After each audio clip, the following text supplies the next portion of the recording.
ठीक है। चलिए तो आज समझते हैं हम लोग फार्मूला आता है बहुभुज को लेकर के, बहुत से सवाल बनते हैं बहुभुज को लेकर के, ठीक है।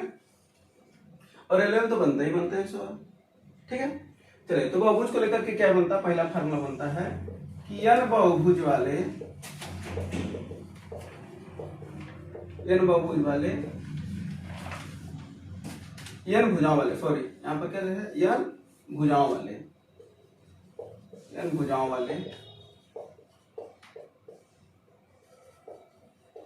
बहुभुज के आंतरिक कोणों का योग, ठीक है।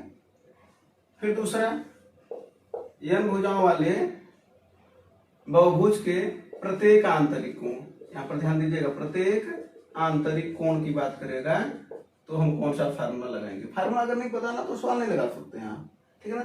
दूसरी बात करा जाए कि n भुजाओं वाले बहुभुज के बाह्य कोण का योग, और तीसरा ना ये, और चौथा n भुजाओं वाले प्रत्येक बाह्य कोण,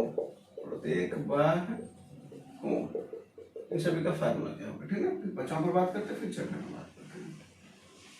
तो देखिए n बहुभुज के आंतरिक कोणों का योग होता है n-2 × 180, ये होता है उनका कुल योग, ठीक है। अभी बता भी देंगे कि कैसे आपको रखना है।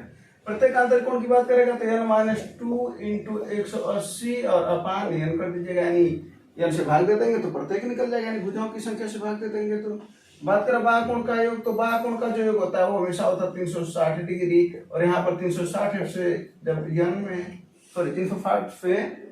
n से भाग दे दिया जाता है 360 में, तो प्रत्येक बाह्य कोण निकल जाएगा, ठीक है।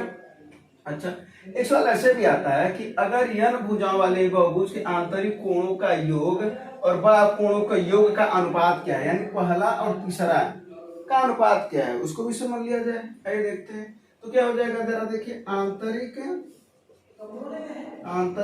कोणों का योग बटा बाह्य कोणों का योग, यही ना। तो क्या हो जाएगा n-2 × 180 अपान 360 है ना, ये 360, ये दो बार में कट जाएगा, क्या आया n-2 अपान 2। अब देखिए सवाल कैसे पूछता है, अब उसको समझ लेते हैं। अच्छा, ये इतना नहीं है, ये आंतरिक कोणों के योग और बाह्य कोणों का योग का अनुपात है, और अगर यही बात करा जाए कि प्रत्येक आंतरिक कोण और प्रत्येक बाह्य कोणों का अनुपात भी यही होता है, जरा देखिए n से n कट जाएगा फिर वही चीज आ जाएगा, तो उसका n-2 अपान 2 हो जाएगा कि नहीं हो जाएगा। अब फिर सवाल कैसे बनता है, अगर मान लीजिए यहाँ पर कहते हैं 10 भुजाओं वाले, 10 को लेकर के चलते हैं, ठीक ना। 10 भुजाओं वाले बहुभुज के आंतरिक कोणों का योग बताओ, बताइए। बस n का वैल्यू यहाँ पर 10 रखना है, 8 × 180 का गुणा कर देंगे, योग आ जाएगा। अगर कहते हैं कि प्रत्येक आंतरिक कोण बताइए, तो 10 रख देंगे यहाँ पर, 10 माने तो 8 × 180 बटे 10 कर देंगे, जो आएगा आंसर हो जाएगा। यहाँ पर कहते हैं कि 10 भुजाओं वाले बाह्य कोणों का योग तो हमेशा 360 होता है, कितने भी भुजाएं हो, ठीक है ना। बाह्य कोण 10 भुजाओं वाले प्रत्येक बाह्य कोण, तो 360 बटे 10 कर देंगे, 36 आ जाएगा आपका, ये ना। और कहते हैं कि 10 भुजाओं वाले, ध्यान दीजिएगा, 10 भुजाओं वाले बहुभुज के आंतरिक कोणों का योग और बाह्य कोणों के योग का अनुपात क्या है, जरा देखिए। n का वैल्यू मात्र 10 रख देंगे, और 10 में से 2 जा 8, 8 बटा 2 = 4/1, है ना। ये 4:1 का अनुपात आ जाएगा। अब चलिए एक और फार्मूला लिख लेते हैं। विकर्णों की संख्या देखे होंगे, कई बार पूछता है ना। तो बहुभुज में विकर्णों की संख्या क्या होता है, n × n-3 अपान 2। अब यही सवाल अगर दे देता कि विकर्णों की संख्या हमको जरा बताओ, तो क्या कर देंगे, n की वैल्यू 10 रख देंगे, तो क्या हो जाएगा 10 × 7/2, है ना, 35 विकर्ण होंगे।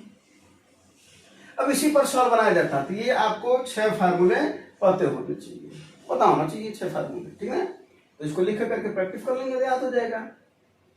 चलिए अब इसी पर सवाल बनता है, कभी कभी जैसे तो हम सीधा सवाल बनाए हैं, वो कभी कभी हो सकता है आंतरिक कोणों का योग दे दे और भुजाओं की संख्या पूछे, प्रत्येक आंतरिक कोण दे दे और भुजाओं की संख्या पूछे, ठीक है। वो पूछ तो सकता है ना, तो लेकिन पूछेगा तो इसी पर, फार्मूले बता रहेगा तो पूछेगा तो इसी पर। चलिए, तो ये चीज हो गया, इसको लिख लीजिएगा।